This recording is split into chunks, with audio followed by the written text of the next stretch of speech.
sure you knew.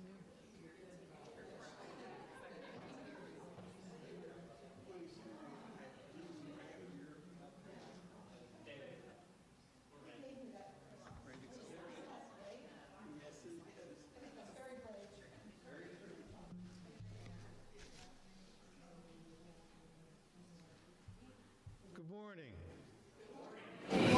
As you can clearly tell, I am not Suzanne Molnar.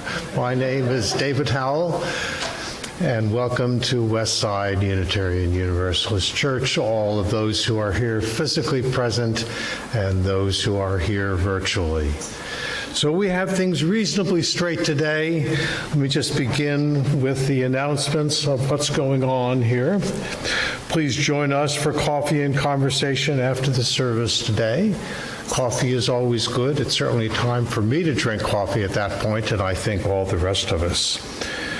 Samantha Mundy's Bridging the Gap program is our current Justice and Generosity project, and that bin in the lobby is exactly where you can put your donations. This program supports people who are recently released from prison in Knox County. As I read this, I was thinking, gee, is there anybody else here who has at any point in their lives been recently released from prison? As part of what we did 2 weeks ago on things that did or did not happen to yourself, there was one night when I was a silly teenager, when I was recently released from prison. Even though it was simply overnight, nonetheless, it was something that was rather scary. How much it must be more so for those who have done it for some serious period of time. New or used clothing in good condition, no rips or stains is needed. And men's and women's, hoodies and sweatshirts, jeans, sweatpants, khakis, underwear, bras and string backpacks or cloth bags with handles. Contact Elizabeth Gorbett at membership@westsideuuc.org if you have questions. Your help is much appreciated, and it is indeed much appreciated. For right now, it would be helpful to limit your donations to Samantha's list of most needed items. We're working on getting clarification on what can be donated. And now Laura has a short comment on the next item in the items.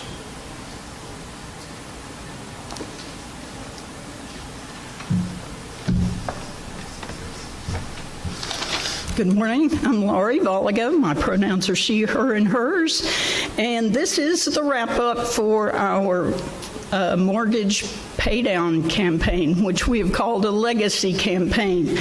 So here come a bunch of numbers. If they drive you crazy, please listen to the first couple or three anyway, and then I'll give you some more and you can go to sleep if it helps you. All right, the first one is the humongous one. Our mortgage balance is now $18,968.43.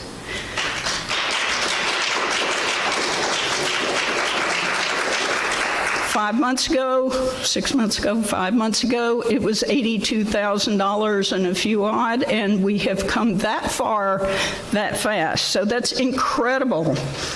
Now, I got one more fun number for you, and the rest of it's details. Our payoff date started as August of 2033.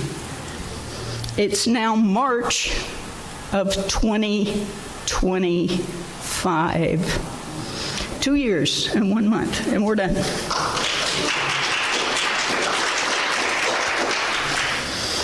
I had a congregant this morning who looked at that $18,000 and said, why don't we just pay it off? And my answer is, no problem.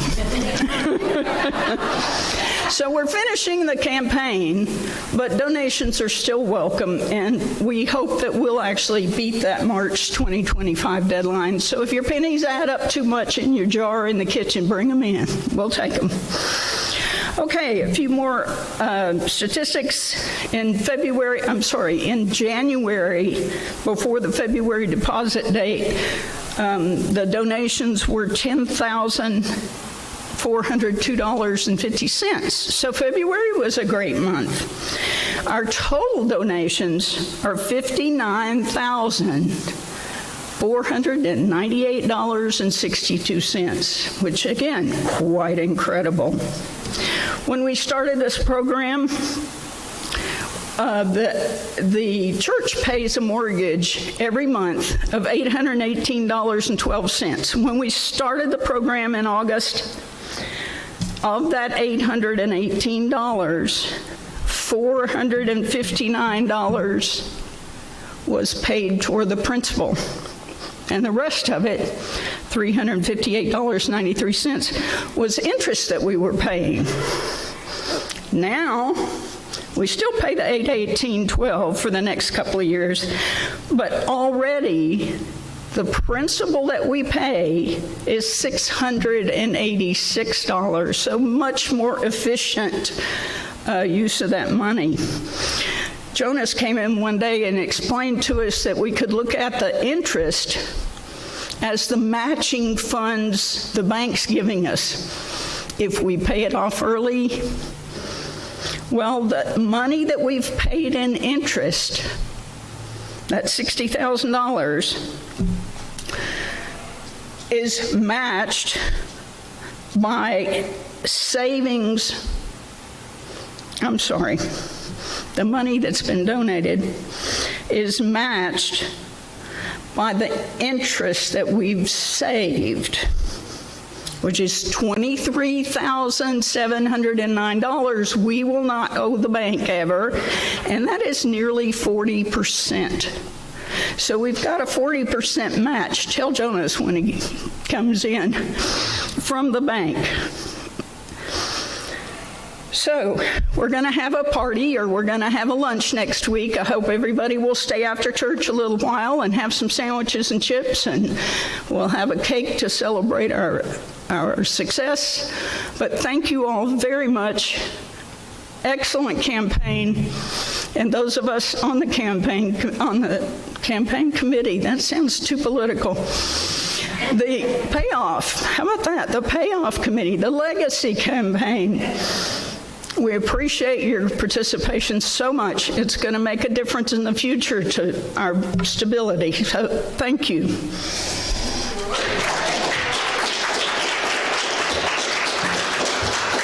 Thank you, Lori.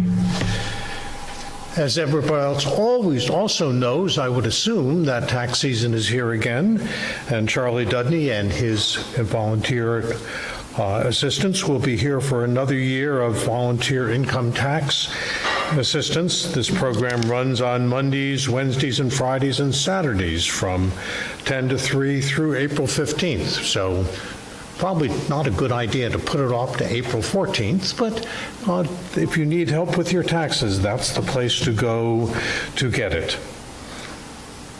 Second Monday lunch. Everyone is welcome at our second Monday lunch held on the second Monday of every month. Our next lunch will be February 13th at Connor Steak and Seafood, Turkey Drive. If you're planning to attend, please contact Judy Burgett or Diane Gray. Our February book club selection is Anxious People by Frederick Backman. It does strike me that our book club meetings tend to be about books with kind of catchy titles, those things that we struggle with in one way or another. And coming soon, something that was going to start before COVID but got put off because of COVID, Death Cafe, April 29th, 3 to 5. Few topics are as difficult to think about or talk about death, although we'll be hearing from Nathan some things about death, which will be a little different view upon it today, and Shirley will be informed by that. So those are all of the announcements that I know of here. Is there anybody else that has something that they want to say or need to say? Well, then let's begin with our opening music in your gray hymnals. Number 361, Enter, Rejoice, and Come In.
Nathan, you get up here.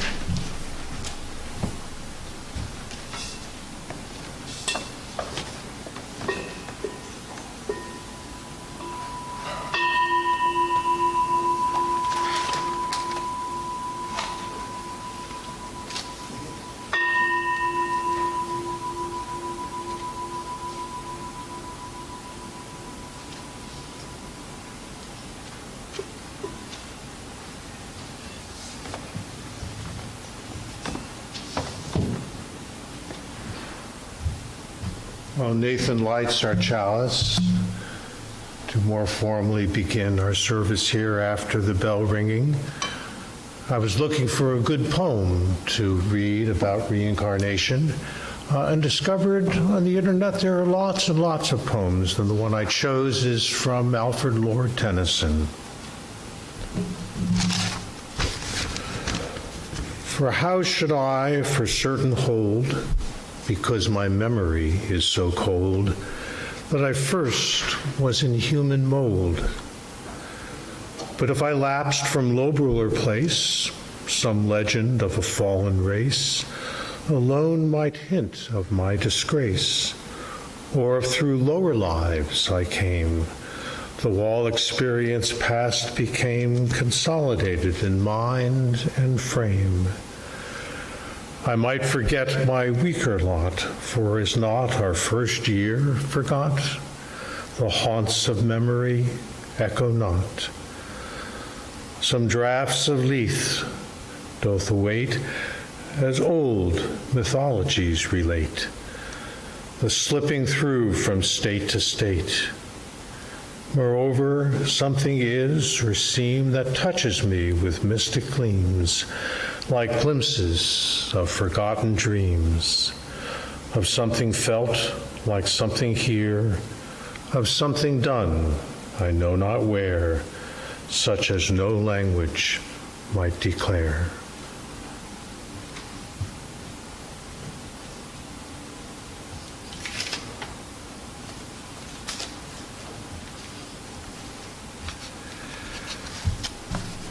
And now this is going to be a choir singing, not congregational as it says, from the Blue Hymnal 1003.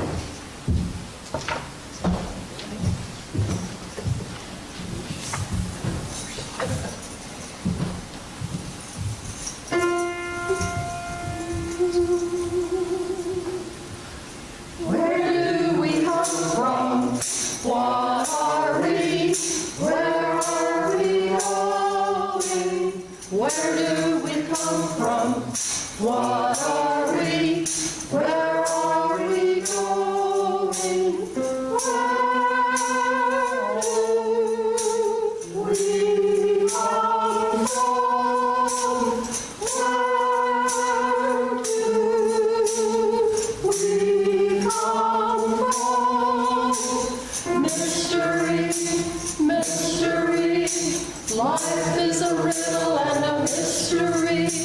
Mystery, mystery. Life is a riddle and a mystery.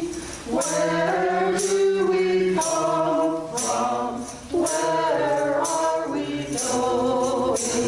Where do we come from? Where are we going?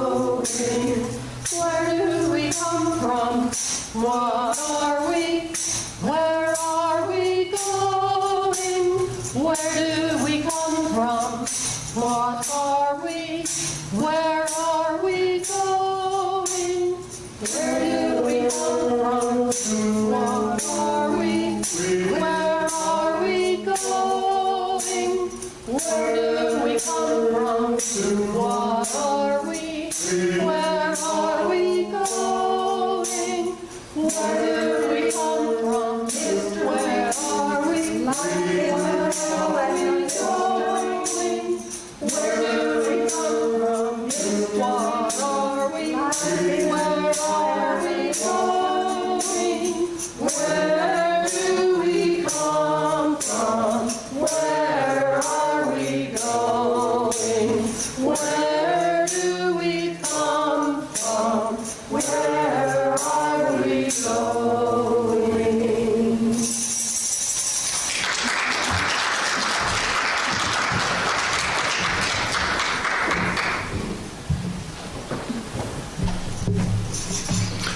And now Nathan will present our sermon for the day. It'll be in two parts, and the offering will be between the first and second part.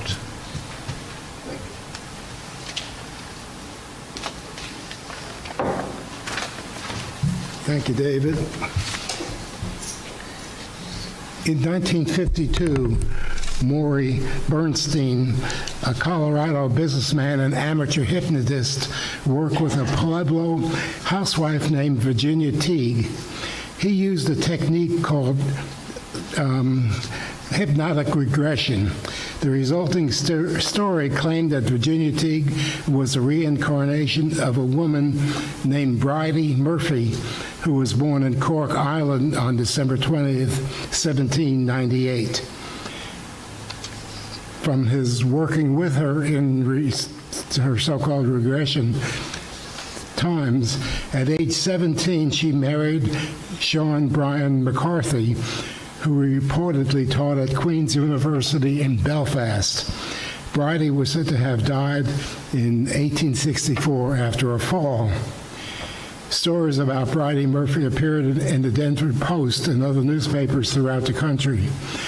A book and a movie, both named The Search for Bridie Murphy, created a sensation when they appeared in 1956.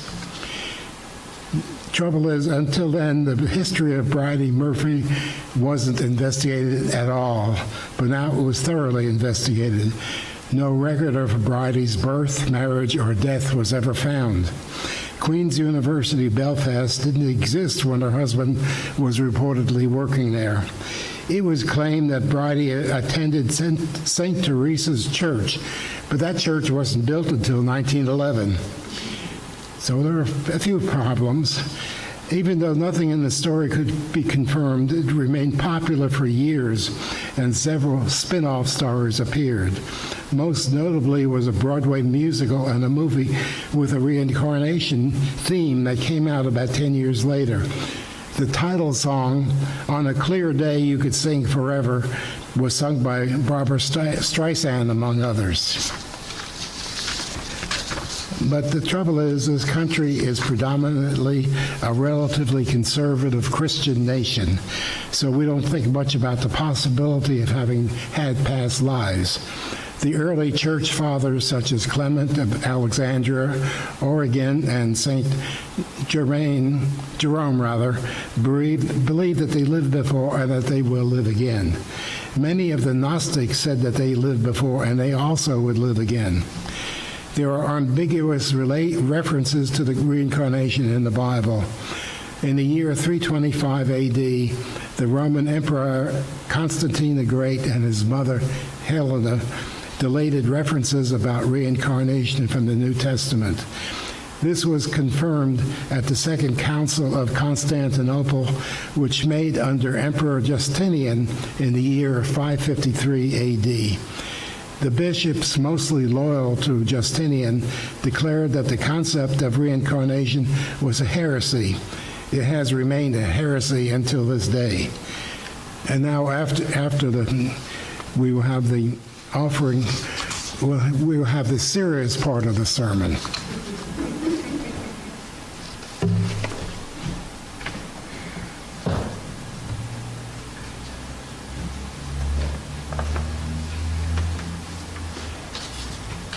As you know from your notes here, the Share the Plate partner this quarter is The Bottom, community, culture, creativity, a nonprofit community center, and Black affirming bookshop.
18-year-old George Ritchie entered the University of Richmond in Virginia in September of 1941 to begin his pre-medicine studies. That was 3 months before the invasion of Pearl Harbor. His father was on commission as a major in the Army, and George was placed in inactive reserves. In mid-1943, the younger Ritchie changed his status to active duty and was sent to Camp Barkley in the Texas Panhandle for basic training. During basic training, Ritchie was selected for an Army specialized training program and would continue studying medicine. He received orders to travel by train to Richmond on December 20th.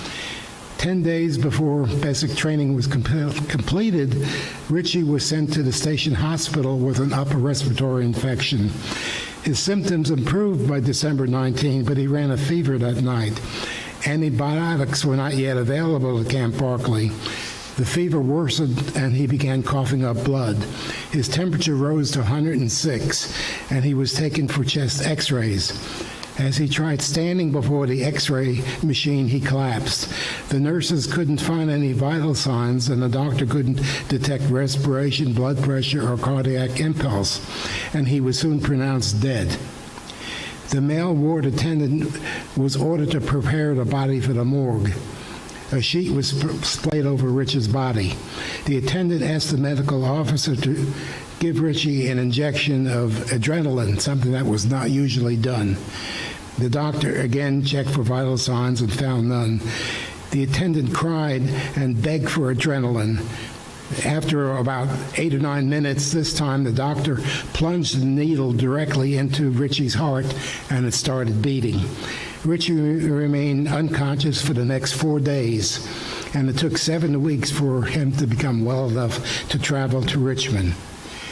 He returned to the University of Richmond, and later he obtained his medical degree and worked as a psychiatrist for many years. He returned to the university to lecture before undergraduate students. He talked about his clinical death experiences in details before a group of undergraduate students in 1965. During the 9 minutes he was clinically dead, he left his hospital bed and found himself entering a ward attendant's office. As he walked through the open door, a man carrying a covered tray approached him. "Watch where you're going," he said to the man, but the man seemed not to hear him or see him. Instead, the man walked directly through him. Next, he found himself standing on a bridge across the river. He noticed a nearby cafe with a Pabst Blue Ribbon sign on it. He saw the man walking toward the cafe, and he asked the man if he was in Richmond. The man seemed not to see him or hear him, but walked through him. Ritchie tried to rest his hand on a guy wire coming from a utility pole, but his hand passed right through the wire. He thought, "Can I go through doors without opening them?" He wanted to return to the hospital to get his other body back. After he found himself back in the hospital, he couldn't find his room.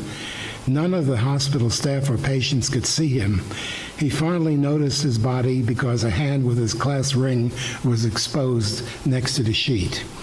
He found that he could walk through the bed and the walls, but he couldn't pull the sheet back to see the face it covered. A light near the end of the bed was at first a little night light. It grew brighter and brighter, becoming brilliant. A voice appeared to him saying telepathically, "Stand up, you are in the presence of the Son of God." He was propelled off the bed, and out of that brilliant light appeared the most significant being he had ever seen.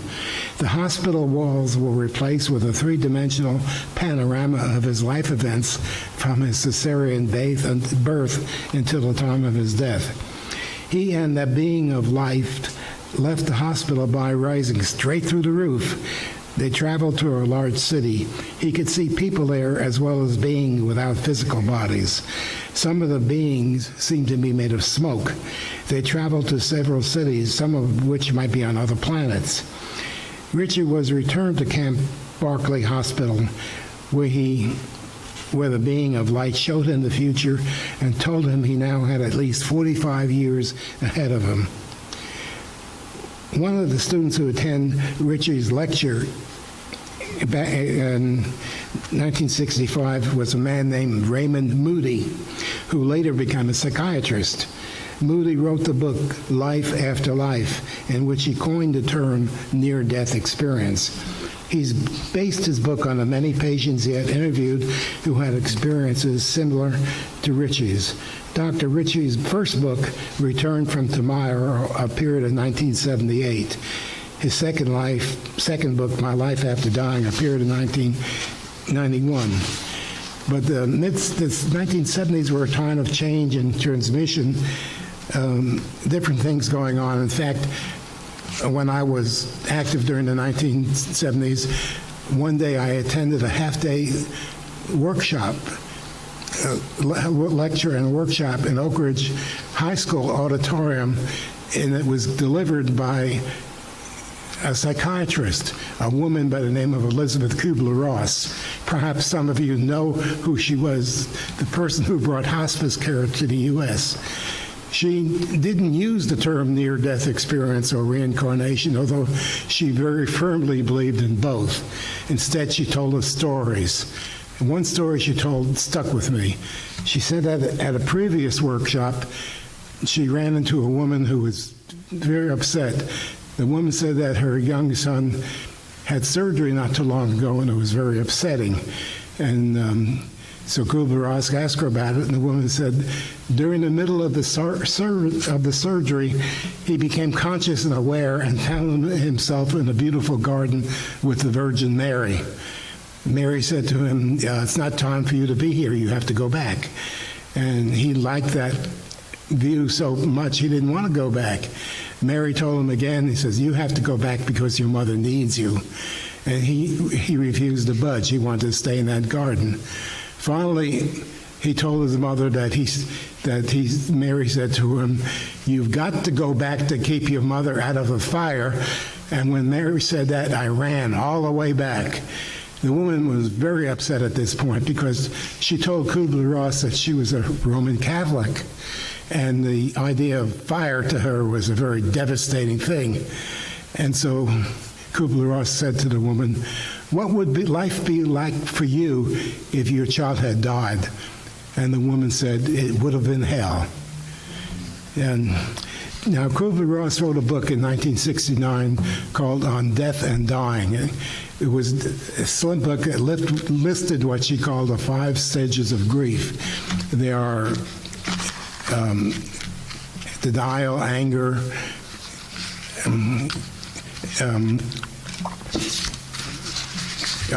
anyway, it ended in grief. It ended in acceptance. But this was in 1969. But something else happened in 1969, too, that was a different place in the Netherlands. A man by the name of Pim van Lommel became a doctor. He finished his cardiology training in 1969. In his 2010 book, Consciousness Beyond Life, Dr. Van Lommel said that cardiac arrest occurs when the heart stops beating, the blood pressure stops to zero, breathing stops, and electrical brainwave activity ends in 17 to 20 seconds. To survive, the patient must be defibrillated within 4 minutes and may regain consciousness in a short while. So he said that being a cardiologist in a hospital like that is never being very far from a crash cart. So in 1969, he had a number of patients who were resuscitated, but some did better than others.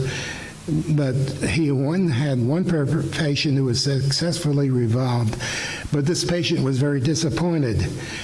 The man, when he woke, he spoke of being in a tunnel, seeing an array of bright colors and a brilliant white light, saw a beautiful landscape, and heard heavenly music.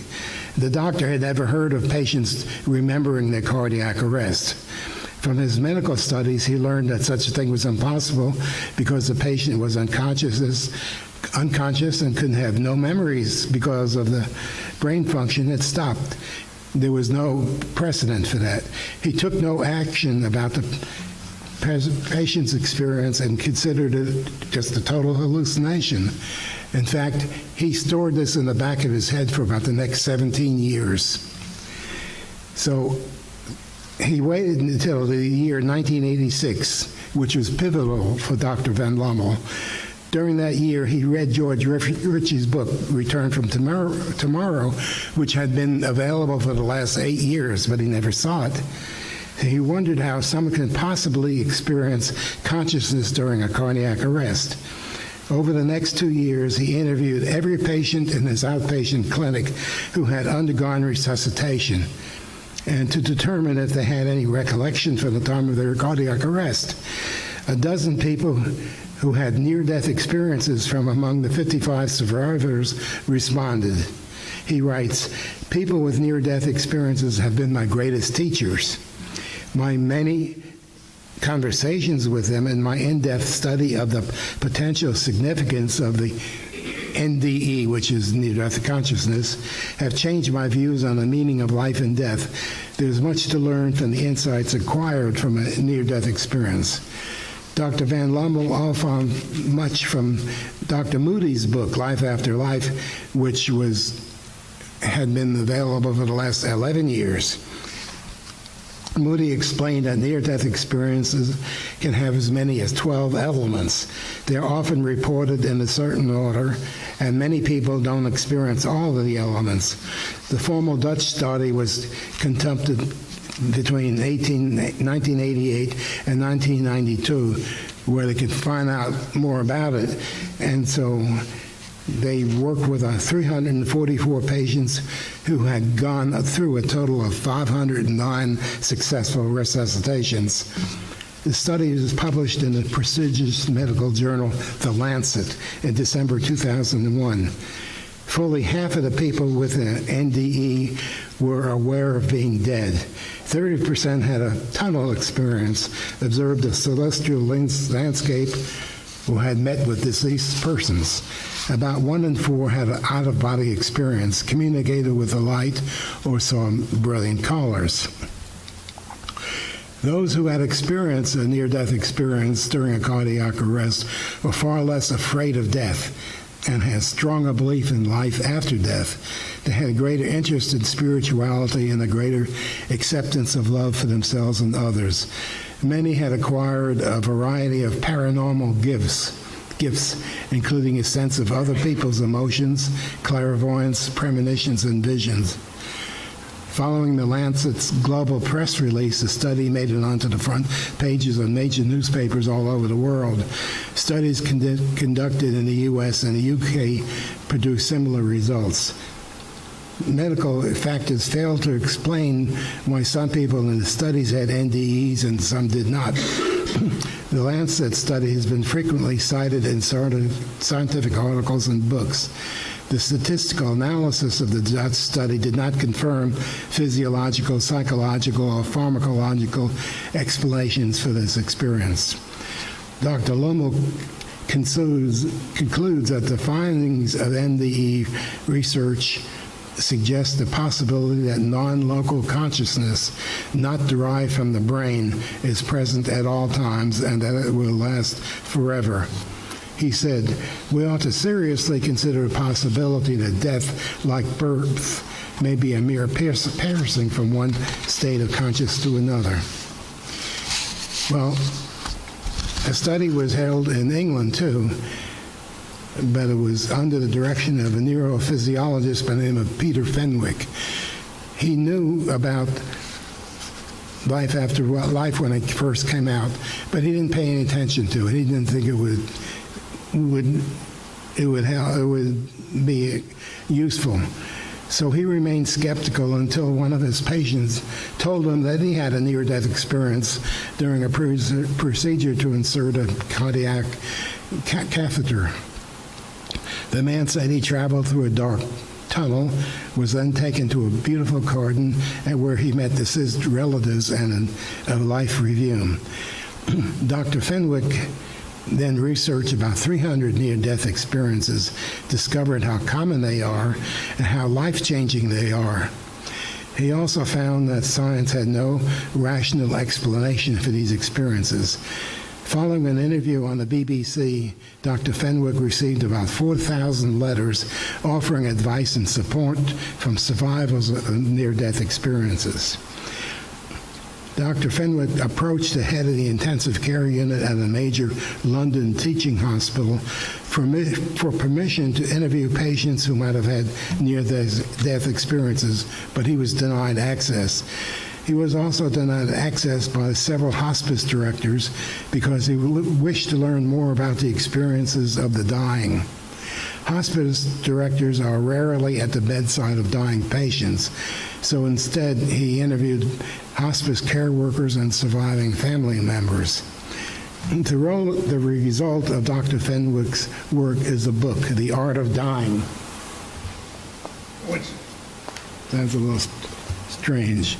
This book has many of the letters he received from patients and families, and almost every page has something life-affirming from people who had near-death experiences or relatives who had died. And it was really beautiful reading. So he calls this book a textbook because of all his contributions. And many of the lectures and talks he has given are available on YouTube, and he has given at least 2 TED Talks. But something happened in this country, too. Oops.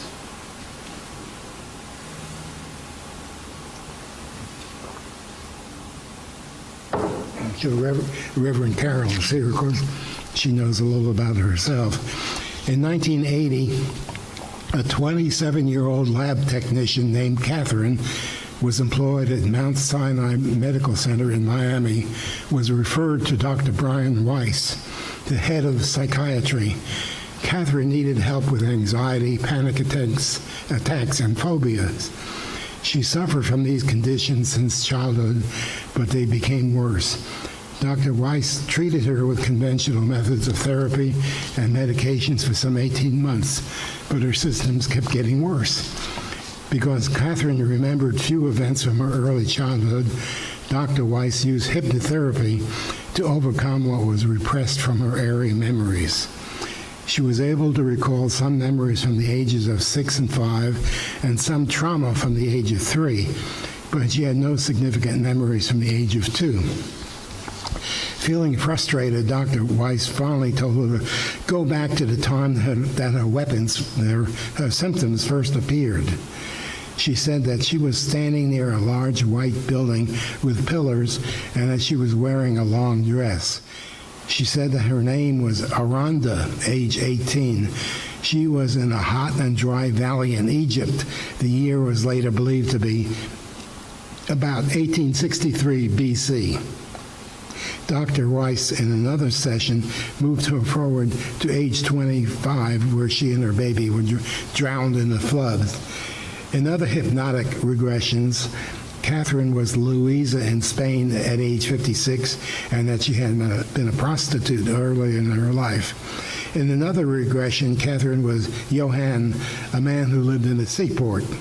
In regressions that were between lifetimes, she said that she was with spirit guides called masters. They told her that she had at least 86 previous lifetimes. During those sessions with the masters, her voice sometimes was louder and husky. Catherine relayed what the masters' highly evolved souls said. Our task is to learn to become godlike through knowledge. We know so little. You are here to be my teacher. By knowledge we approach God, and then we can rest. Then we come back to teach and help others. The masters told Dr. Weiss directly that his son, who was born a few years earlier and who had lived for only 23 days, was highly evolved. He made a great sacrifice for you out of his love. His soul is very advanced, and he wanted to show you that medicine can only go so far. Once the hypnotic session started, Catherine's made very fast progress, and the therapy session soon ended. Dr. Weiss used what he had learned from her and from the masters and was able to help many other people. He waited for several years before writing Many Lives, Many Masters. Many of the sessions with Catherine were recorded, and transcripts of the last sessions are printed in the book. My copy of the book is from the 87th printing. So now let's go back to something in England. I happened to see on YouTube a lecture, not a lecture, an interview with a woman by the name of Penny Sartori, a nurse, but she was a nurse with a PhD. And I finally found a copy of her book, The Wisdom of Near-Death Experiences. I'm going to read a little from the first two paragraphs in the book, pages 1 and 2, because it'll tell you what's going on, because how she walked into this situation because of what she did. The book starts, when I began my nurse training in 1989, I never heard of an NDE, and it was never something I was taught. During my first year, I recall looking after a patient on the medical ward. I had worked 10 consecutive shifts and got to know her really well.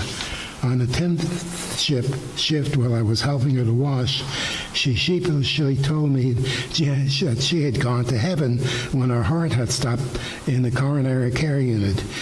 I remember listening to her experience of looking down on her own body in the bed and going to a beautiful meadow where her dead mother was waiting for her. I thought to myself, she must have been hallucinating or had too much morphine. I never gave it a second thought, and I didn't question her further. I simply listened. It was a few years later, after I had qualified as a staff nurse, that I was to realize the significance of what she had said. Now here's the second paragraph. I would like everyone to read this book with an open mind and to discard any preconceived ideas about how to explain away the NDE. This book is trying to convey a thorough and wider understanding of the experience with all the complexities that go with it, such as psychological, spiritual, sociological, and physical after effects. Further to that, this book considered the implications that a wider understanding of phenomenon can have on our society and in the way we live our lives. At the end of the book is a discussion highlighting the sociological research that shows that engaging with and embracing the NDE as a valid experience can give great meaning to our lives and promote love, respect, and compassion for others, ourselves, and our planet. But she went on a training program for herself. She was self-trained, and she had help birth from the doctors there who worked on this with her. And she asked, what happens when you start a near-death experience? The first thing they do, they hear bystanders say that this person is dead. Or the doctor might say, we're losing him. Or the person is not going to survive. As a person leaves the body, he or she might hear a buzzing, whirring, or humming sound, or a click. People report being drawn upwards to a point near the ceiling above the situation. They look down upon themselves. Some blind people report seeing, and some deaf people can hear. Not everyone reports going through a tunnel. Some report going from darkness into the light. They often see a light that has grown brighter, but never hurts the eyes. The light seems to draw the person toward it. Many people report seeing a life review that plays out living images from a third-person perspective. It can be in chronological or random images. Many people are met by deceased relatives and friends. Sometimes they see religious figures associated with the person's customs or cultures or presence. A great sense of love usually emanates from this being or presence. Communication with the presence is usually not verbal but telepathic. The person usually feels a great sense of peace, joy, and tranquility, but never pain. At some point, a barrier appears. It could be a gate, a river, or a doorway. The person knows that if they cross this barrier, they will not return to life. Some people float back into their bodies, some are jolted back, and some are given a choice. When people try to make sense of their experiences, words fail them. Satori says, I have spoken to men and women who have been unable to tell me about their NDE experience because they couldn't stop crying. She says they are not tears of sadness, but an overwhelming emotion triggered by the memory of the immense love that they felt during the experience. One of the commonest after effects of an NDE is losing their fear of death. Many experiences believe that they ate now more terrorant than others. They begin to work in various caring professions, such as nursing or hospice volunteers. Some train to become ministers, while others become less religious and more spiritual.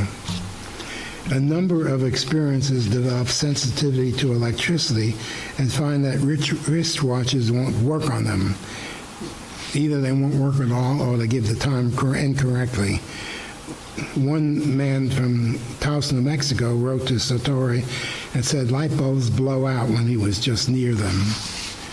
There was a woman in Germany who wrote that she worked for a company that supplied mining equipment, but the trouble is they wouldn't let her near a computer because every time she would get near a computer, they would blank out. Dr. Sawyer has also observed deathbed visions. The temperature at the bedside of the dying patient changes. She has seen patients having conversations with dead family members. She has seen light around the body just before death. And she has seen electrical equipment malfunctioning and clocks stopping at the turn of death. One thing she hasn't had too much experience is with children, because almost all of the people we talked about knew about children, but didn't have enough experience with it. And they also refer to this one person, an American named PMH Atwater, who has worked with over 5,000 people, including over 400 children, many of whom after they have grown up. And she is like a military drill instructor. She's worked with for many years, and she is very tough. And here's one thing that she says. Child experiences typically see the dead, have conversations with angels, manifest stunning psychic abilities, have future memory, see and hear what is invisible to anyone else, and know things beyond their years. Usually, parents, relatives, friends, school teachers, and ministers turn against child experiences, making fun of them, telling them to shut up, claiming it's just imagination gone wild, and demeaning any notion of seeing and talking with invisibles or suddenly knowing things. To this day, some churches still blame the phenomenon as the work of the devil. For that reason, the majority keep it secret, repressing or tucking away what happened to them, convinced that they are somehow alien. Unbelievable but true. A number of retirees in this study said nothing to anyone for 70 to 80 years. When they were told they could at last say whatever they wanted and it was okay. Some cried. Others flooded my office with forbidden memories. She also talked about a number of phenomena that we didn't know. One is called the missing twin phenomenon, and I will explain it here. Where sometimes a woman is pregnant with twins, and one of them will be absorbed back into the woman's body. And then it happens, there is a support group for that. And so, called the missing twin phenomenon, she says Elvis Presley, the famous singer-actor arguably conversed with his twin brother who died before he was born. I read another study that said his brother was stillborn 20 minutes before Elvis was born, and the family had no money, and the dead baby was buried in the shoebox. And also it says that Elvis made many visits to the gravesite over the course of his life. And many of these are the people as adults telling what happened to them as children.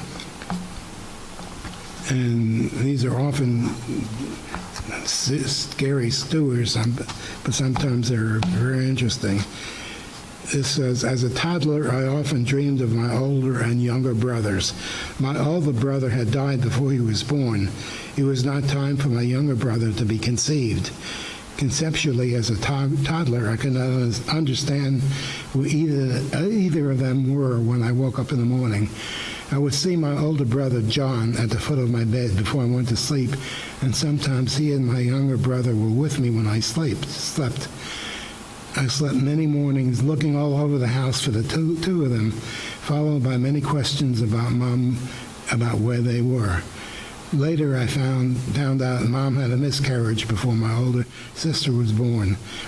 The baby had been born named John. This was verification of who I had seen. I was told I went through this annoying behavior of looking for my brothers for several years before my baby brother was actually conceived and born. I stopped asking where John was after my little brother arrived. After that, John did not come to mind anymore, although there were several visits from him in my sleep. John told me that his job was supposed to have been to protect me and my sister. He said that he would have to do that from his spirit form and not in the bodily form. In another instance, my father was angry at me. He shouted at me and took me the 2 stairs up to the attic where my bed was. He stripped me until I was completely naked and started to beat me with one of the English books, beautiful books with dazzling drawings. While he was doing that, I lost consciousness. The pain was unbearable, and I found myself in a huge tunnel. With great speed, I was moving through space, super fast. All of a sudden, I saw a light in the distance. The light came closer until I stood in dazzling bright light. I saw an enormous, shiny entrance gate. In the gateway stood a light being. The light being spoke to me. Now you know you have a job to fulfill. You have to go back to Earth. I was 1.5 years old, and I could not speak yet. Nevertheless, I carried a knowledge inside me as though it was normal. This is a 4-year-old girl at the time. I woke from having been slammed by a steel cart on wheels at a department store, pushed by an attendant not noticing the young child who stepped on the path of his pushcart. I was slammed so hard, the memory is with me today. I was thrown in the air and fell face down beneath the clothing rack where my mother stood. The experience was so compelling to me. I was awed and amazed at seeing my body on the ground, people gathering around the interesting ornate ceiling of the big store, the place where my spirit body hovered. Strangely, I seemed to be sitting so gently swinging on a light fixture way above the crowd. No fear about height. I could see the whole department floor laid out in sections, watching people gather around the body on the floor. Saying this now, my heart is touched for the child and the mother's experience, yet the hovering above the eye of me felt no sense of attachment. I was simply an observer without past or future. Then a pulling energy like a huge rubber band snapped back, different from gravity. There was no sense of falling. A quality of elasticity pushed me, and I was drawn into the body on the floor. I remember the impact to my head. Like a train, my body landed face down. I awoke on the ceiling, looking down at the scene, curiously, but usually uninvolved with the people.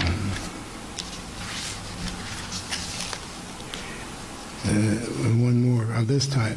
My mother, who loved me, was prone to bouts of violence and irrational moods, delivering beatings to me for slight or imagined provocations. I used to go out of my body when her punishments were so painful, and my awareness watched her do it from a level near the ceiling. Sometimes I thought that since my existence made her so unhappy, I should not exist. Now, his experience with children goes back beyond there was medical help. In fact, there's a story about a woman named Mary Anning. I don't know if any of you watched Jeopardy, but about 3 or 4 weeks ago, there was a question on Jeopardy about Mary Anning. Well, she was born in 1799. When 15 months old, she was being held by a neighbor who was standing with 2 other women under an elm tree watching a show put on by local horsemen when lightning struck the tree, killing all 3 women. Onlookers rushed the infant home, where she revived in a bath of hot water. A local doctor declared her survival a miracle. Her family said that she was sickly before the event, but afterwards really blossomed. Her curiosity, intelligence, and lively personality soared. She lived her entire life in Lyme Regis in Dorset County, England, where there are marine fossil beds on the cliffs along the English Channel. During winter landslides, she would collect fossils. She earned an income doing this, with very little education and snubbed because of her congregational religion. She started writing articles on what she saw with the fossils, which had to be published by men who rarely gave her any credit for her ideas. It is thought that Charles Darwin read her articles.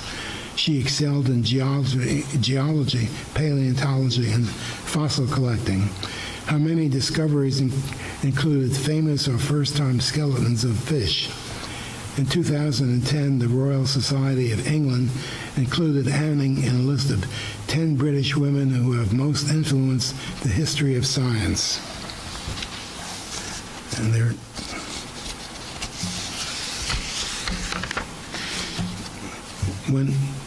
were just 2 other short ones here. When he was a child of 5, Abraham Lincoln fell in a rain-swollen creek and drowned. His older friend, Austin Gaher, grabbed his body and, once ashore, pounded on him in good earnest. Water poured from Lincoln's mouth as he thrashed back to consciousness. Although there was no record of the young boys confiding in an otherworldly journey to anyone, ample remarks were made by friends and family who observed that his sudden craving for knowledge afterwards, his insistence on learning to read, and going to exhaustive lengths to consume every book he can find.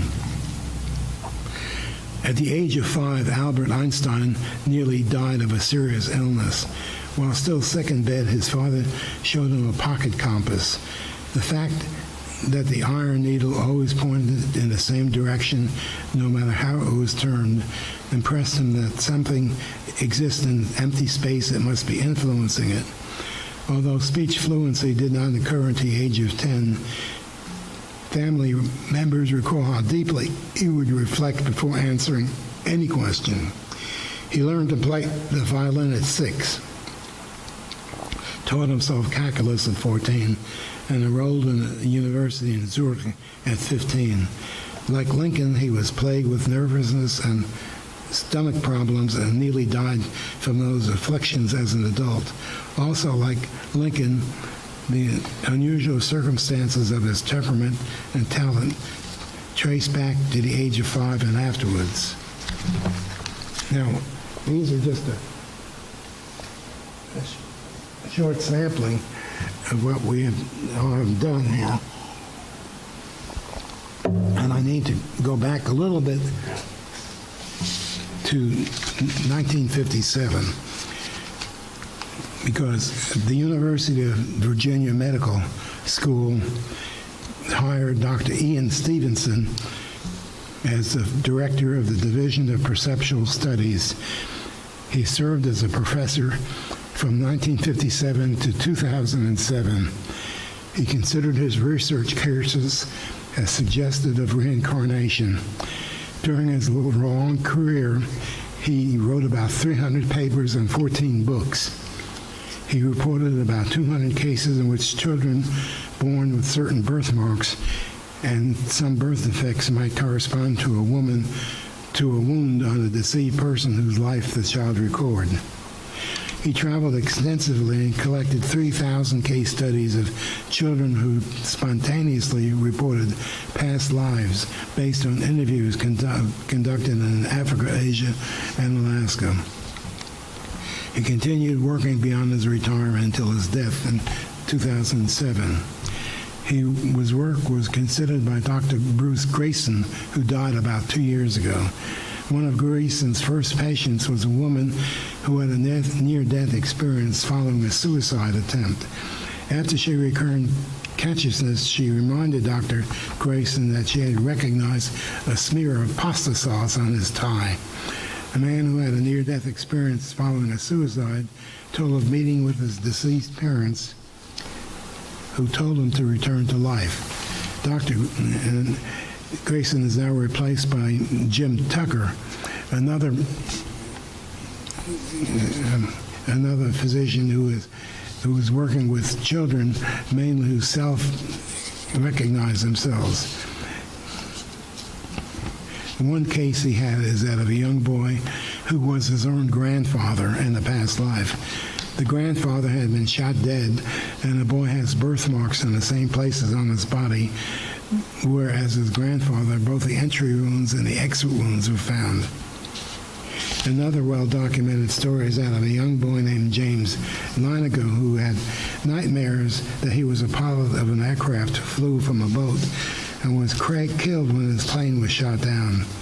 An investigation revealed that a James Houston from a certain Navy ship was killed when his plane was shot down by the Japanese near Iwo Jima during World War II. Dr. Tucker's office received a letter from a woman in Oklahoma who wrote that her 5-year-old son insisted he appeared in movies during the 1930s and 40s, and he wanted to return to Hollywood to see his other family. When shown stills from some movies, the boy recognized Rita Hayworth and said that she used to make ice drinks, which he later said were Coke floats. He also said he had an actor friend who later changed his name to Wild B. Elliott. So from what I've read, I've seen a lot of people make their own closing arguments and say in general terms what their work has done and what they have learned. And I decided to look to see what Dr. Weiss had to say. And he added to his book, Many Lies, Many Asters, in 2008, a couple of pages, and I'll just read you a few paragraphs of it. He says, Catherine continues to do well. I remain very grateful to her because her shared experiences were the start of this life-transforming journey for me. We are spiritual beings having human experience. Our bodies are temporary. We are souls. We are immortal. We are eternal. We never die. We never transform to a heightened state of consciousness, no longer needing a physical body. We all have lessons to learn in this school called Earth.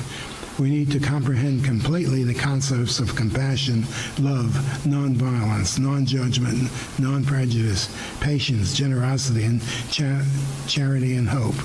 We must become aware of the interconnectedness of all living things, that energy connects us all, and there is no death, only life. We change race, sex, religion, physical health or impairment, and nationality during our incarnations because we have to learn from all signs.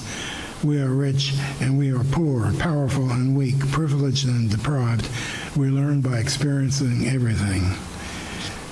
And what I have done is I've read all these books that I have here, and I thought I'd live in a church in case anybody wants to read any more of it.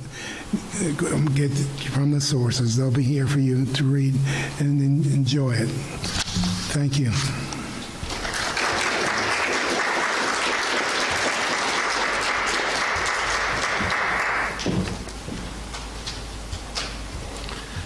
The last part of our service today is the song that the choir will sing, Return Again.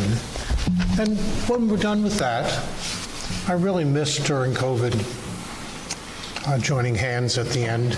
If that's uncomfortable for you, please don't do it. If it is comfortable, please be our guest. They're singing with us. You're singing with us. Yes. Yes, we want you all to sing with us on this one. And this is probably unfamiliar to you. It's a very simple tune, so just be brave and join in. It's number 1011 in the teal hymnal. And I'll give you just a quick roadmap to follow as we go through the song. We'll sing the first two lines, and then that repeats. So the first two lines twice, then the second two lines twice, and then we will go back and sing the first two lines once, taking the second ending. So stand up if you're willing and join us.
It does.